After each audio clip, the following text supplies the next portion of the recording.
नमस्कार, दिल्ली लाइव देख रहे हैं आपके साथ मैं हूं ऋतु। बुलेटिन की शुरुआत करेंगे बड़ी खबर के साथ। 12 पोस्ट बजट वेबिनार की श्रृंखला की कड़ी में आज प्रधानमंत्री नरेंद्र मोदी एक वेबिनार को संबोधित किया। इस वेबिनार के माध्यम से बजट के लक्ष्यों को पूरा करने के लिए संबंधित विशेषज्ञों और हितधारकों से सुझाव भी लिए गए। इस दौरान प्रधानमंत्री ने कहा कि भारत का अपना अनुभव अन्य पक्षों के लिए फायदेमंद हो सकता है। उन्होंने आगे कहा कि भारत ने अधिक कुशल डिजिटल स्वप्न रूप विकसित किया है।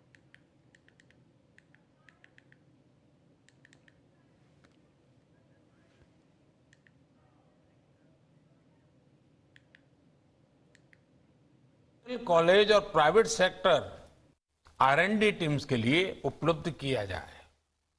मुझे पूरा भरोसा है कि देश में आर&डी इकोसिस्टम को मजबूत करने के लिए उठाए गए ऐसे हर कदम प्राइवेट सेक्टर ज्यादा से ज्यादा फायदा उठाएगा। साथियों, बजट में जो निर्णय लिए गए हैं उनसे हमारी होल ऑफ गवर्नमेंट अप्रोच भी स्पष्ट होती है। हमारे लिए एजुकेशन और स्किलिंग सिर्फ इनसे जुड़े मंत्रालय या विभाग तक सीमित नहीं है। हर सेक्टर में इनके लिए संभावनाएं हैं। ये सेक्टर हमारी इकोनॉमी के बढ़ते साइज के साथ बढ़ते जा रहे हैं। मेरा स्किलिंग और एजुकेशन से जुड़े स्टेक होल्डर से आग्रह है कि अलग अलग सेक्टर्स में आ रही इन अपॉर्चुनिटीज को स्टडी करें। इससे हमें इन नए सेक्टर्स के लिए जरूरी वर्कफोर्स तैयार करने में आसानी होगी।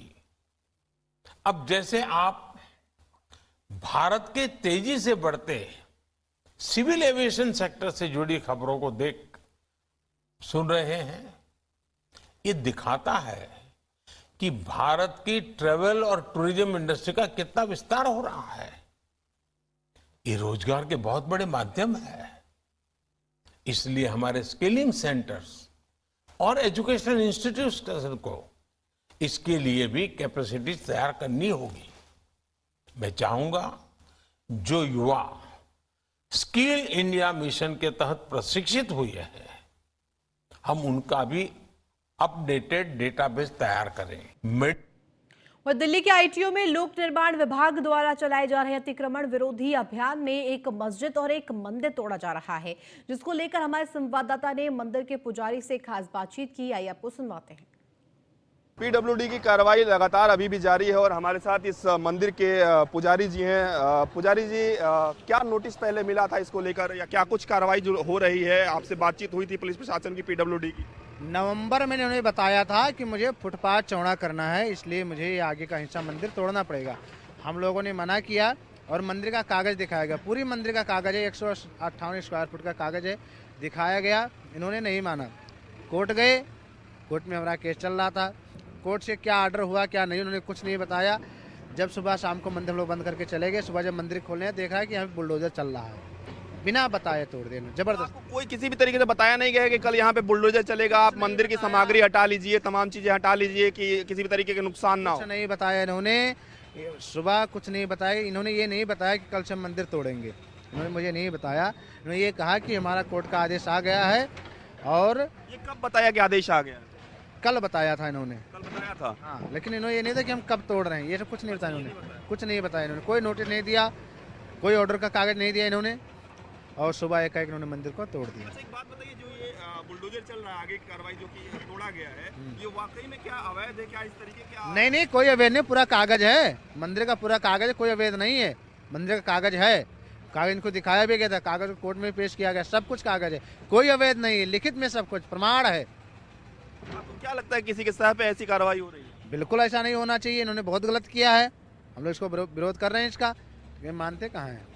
आपकी यहाँ पे अधिकारियों से बातचीत हुई पीडब्ल्यूडी के आज के? आज कोई बातचीत नहीं है, कल भी हमारी कोई बातचीत नहीं हुई। इससे पहले बात हुई थी तो मैंने ये कहा था कि मंदिर को ना तोड़ा जाए, रिक्वेस्ट किया, कोर्ट भी गए, लेकिन किसी ने कोई सुनवाई नहीं किया। ये सब दिल्ली सरकार का हाथ है इसमें, दिल्ली सरकार का? सब दिल्ली सरकार करवा रही है। बिल्कुल। तो निश्चित तौर पे आप मंदिर के पुजारी जी को सुन रहे थे कि किस तरीके से कल बताया गया कि इस तरीके का आदेश आया है और यहाँ पे लेकिन ये नहीं बताएगा कि ये जो कार्रवाई है वो कब की जाएगी। और सुबह जब मंदिर के पुजारी यहाँ आते हैं तो उन्हें पता चलता है कि यहाँ पे बुलडोजर चल रहा है। हालांकि कई तरीके के आरोप लग रहे हैं, देखना होगा कि आगे क्या कुछ इस मामले में निकल कर आता है। वीडियो जर्नलिस्ट राम त्रिपाठी के साथ पीयूष तिवारी, नई दिल्ली। वही दिल्ली के आनंद पर्वत इलाके में देर रात एक दर्दनाक सड़क हादसा हो गया। बताया जा रहा है कि सड़क निर्माण कार्य कर रहे प्रवासी श्रमिकों को देर रात एमसीडी के तेज रफ्तार ट्रक ने कुचल दिया।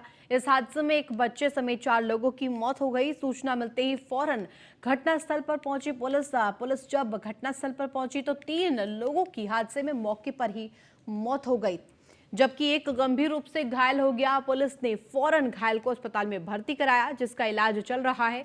गौरतलब है कि पुलिस ने सभी मृतकों के शव को अपने कब्जे में ले लिया है और पोस्टमार्टम के लिए अस्पताल भेजा गया है। वहीं मामले की जांच कर रही पुलिस के अनुसार सभी मजदूर देर रात सड़क पर काम कर रहे थे। इसी दौरान बेकाबू एमसीडी ट्रक तेजी से उनकी ओर बढ़ा और भीषण सड़क हादसा हुआ।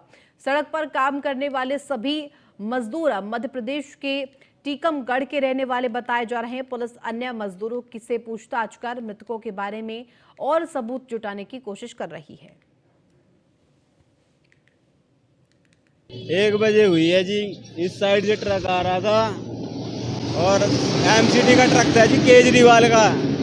दिल्ली में अभी वो चल रहा है ना, एमसीडी वाली लड़ाई भी कर रहे हैं, लड़ाई करते रहेंगे वो। ड्राइवर जी कूद गया, पता नहीं ब्रेक फेल हो गया क्या हो गया, तो ड्राइवर रास्ते में ही कूद गया। अब वो यहाँ आके इस दोनों टकराया पहले, फिर यहाँ से सीधे आके इधर यहाँ पलटा बीच रोड पे। यहाँ चल रहा था काम। हाँ जी, 4 लोगों की मौके पर ही डेथ होगी। नहीं, डेथ ही होगी। घायल कोई नहीं है, एक घायल है थोड़ा। ये 1 बजे की घटना है रात को। सर इधर से इस तरफ से ट्रक आया है, पहले तो इस दीवार के अंदर मारा है सर, फिर उसके बाद ड्राइवर उतर के भाग गया है। यहाँ पे मजदूर लोग काम कर रहे थे तो ट्रक एकदम संतुलन में आके वहाँ पे ट्रक मजदूरों के ऊपर चढ़ गया है सर। ये 4 लोगों की हुई है सर। एक महिला थी, एक 4 साल का बच्चा था सर, 2 जेंट्स थे। जी सर। अभी सर कोई कार्रवाई नहीं हुई है और मजदूर परेशान बहुत ज़्यादा हो रहे हैं सर। 3 महीने से काम कर रहे हैं सर, मजदूर लोग बता रहे 3 महीने से काम कर रहे हैं, पेमेंट नहीं दे रहा, जबरदस्त। खबरों में आगे बढ़ेंगे। दिल्ली को फूलों का शहर बनाने के मकसद से दिल्ली के उपराज्यपाल ने एक अभियान छेड़ रखा है। इस अभियान के तहत आज दिल्ली के रोहिणी इलाके में उपराज्यपाल वीके सक्सेना पहुंचे। रोहिणी सेक्टर 10 स्थित जापानी पार्क में आयोजित पुष्प मेले का उद्घाटन किया। 2 दिवसीय आयोजित इस पुष्प मेले के पहले दिन उपराज्यपाल ने प्रदर्शनी का अवलोकन भी किया। इस मौके पर उनके साथ रोहिणी विधानसभा से बीजेपी विधायक विजेंद्र गुप्ता मौजूद रहे। इस पुष्प मेले में अलग अलग फूलों की प्रदर्शनी लगाई गई। इस पुष्प मेले का नाम पलाश रखा गया। इस दौरान देश की विविधता में एकता की संस्कृति का नजारा भी देखने को मिला। आपको बता दें कि इस 2 दिवसीय प्रदर्शनी में अलग अलग फूलों की प्रदर्शनी लगाई गई है जो आम जन के लिए खुली हुई है। डेवलपमेंट अथॉरिटी बहुत बड़ी एक इंस्टीट्यूशन है जिसमें कि हम बाकी सब और चीज़ों के साथ साथ दिल्ली में जो हरी हमारी पार्क्स हैं, जो ग्रीन एरियाज़ हैं, उसको मेंटेन करते हैं। तो उनको मेंटेन करने के लिए एक बहुत सारा टास्क फोर्स है हमारे पास, जो लोगों की एक हमारे वर्कर्स हैं वो उसको मेंटेन करते हैं। हर छोटे छोटे पार्क को, बड़े पार्क को मेंटेन करने के लिए, बनाने के लिए, खूबसूरत रखने के लिए लगातार एक काम करना पड़ता है। हर माली होते हैं, एसओस होते हैं, डिफरेंट तरह के वर्कर्स होते हैं। उन वर्कर्स को इकट्ठा करके हम लोग इस जगह के ऊपर लेके आए हैं। जो सारे डिविजन्स के, अलग अलग डिविजन्स के वर्कर्स हैं, उनको यहाँ इकट्ठा किया है हमने। हमारी तकरीबन 11 डिविजन्स हैं और उनको यहाँ पे लाने के बाद उनको ये कहा है कि चलिए आप अपने एरिया में आप जो भी अच्छे पौधे लगा सकते हैं उसमें से बेस्ट स्पेसिफिन ला के आप यहाँ ने पूरी दिल्ली में बहुत सारे पार्क्स, गार्डन्स और एंटरटेनमेंट के प्लेसेस को बनाया हुआ है। स्वर्ण जयंती पार्क आज जहाँ पर हम लोग खड़े हुए हैं, ये भी एक बहुत खूबसूरत पार्क डीडी का बनाया हुआ है। और आज यहाँ हम लोगों ने एक नई शुरुआत की है, पलाश जिसका नाम है। इसके माध्यम से डीडीए के जो अपने डिविजन्स हैं 11, वो यहाँ पर फ्लावर का कंपटीशन कर रहे हैं। वहीं ईस्ट दिल्ली में चल रहे गोरख धंधे के अड्डे पर डकैती डालने आए बदमाशों ने केयर टेकर और कस्टमर को चाकू मारा। मौके पर कस्टमर की मौत हो गई। बता दें कि लक्ष्मी नगर में रिहायशी इलाके के बीच एक फ्लैट में सेक्स रैकेट चल रहा था। पुलिस सूत्रों ने बताया कि वेश्यावृत्ति करने वाली लड़कियों से लूटपाट करने वाले गैंग को इसकी भनक लगी, फिर बदमाशों ने उस फ्लैट पर हमला कर दिया।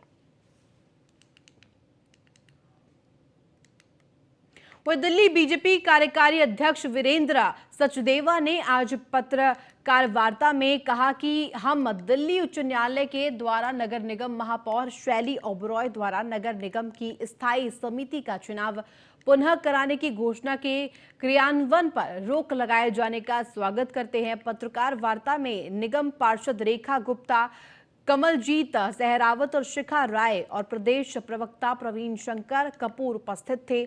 महापौर द्वारा कल देर शाम आगामी 27 फरवरी को पुनः स्थायी समिति चुनाव की घोषणा की गई थी, जिसके विरुद्ध बीजेपी की 2 वरिष्ठ निगम पार्षद कमलजीत सहरावत और शिखा राय ने आज दिल्ली उच्च न्यायालय में विशेष याचिका दायर कर शीघ्र सुनवाई का अनुरोध किया, जिस पर न्यायालय में आज दोपहर सुनवाई कर महापौर के पुनः चुनाव के निर्णय पर रोक लगाकर उनसे 15 दिन में जवाब मांगा है। ये थी कि 27 तारीख को हम दोबारा मतदान करवाएंगे। असंवैधानिक घोषणा, अनैतिक घोषणा को माननीय दिल्ली उच्च न्यायालय ने उनके इस आदेश पर रोक लगा दी है।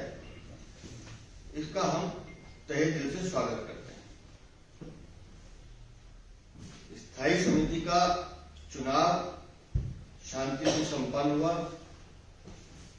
उसका जब रिजल्ट बनाया गया वो भी सामने आया, लेकिन रिजल्ट को प्रभावित करने की कोशिश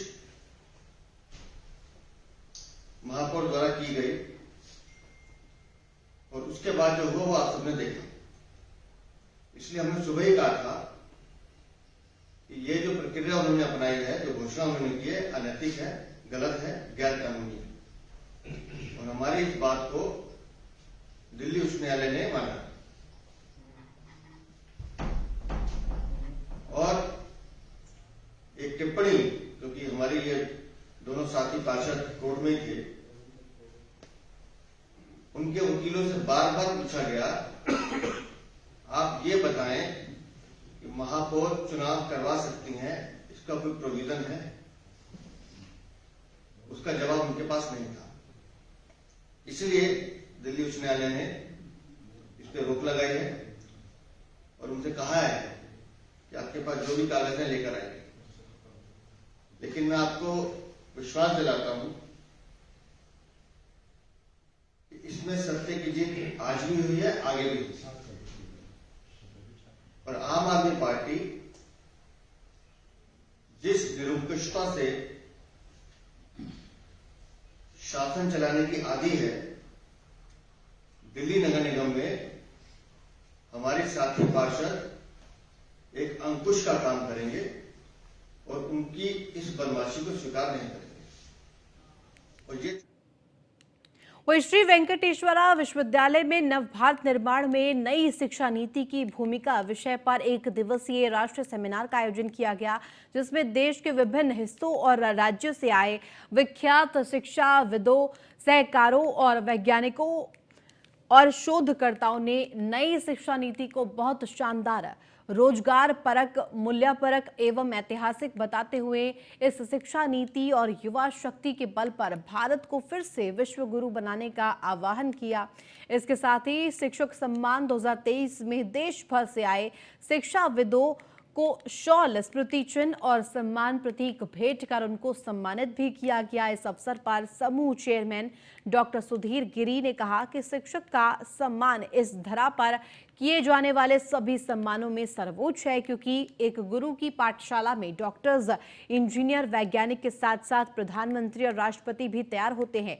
उन्होंने नई शिक्षा नीति को नवाचारों और तकनीक का बेजोड़ संगम बताते हुए इसे बुलंद भारत की बुलंद तस्वीर करार दिया। सेमिनार और शिक्षक सम्मान समारोह 2023 का शुभारंभ समूह चेयरमैन डॉक्टर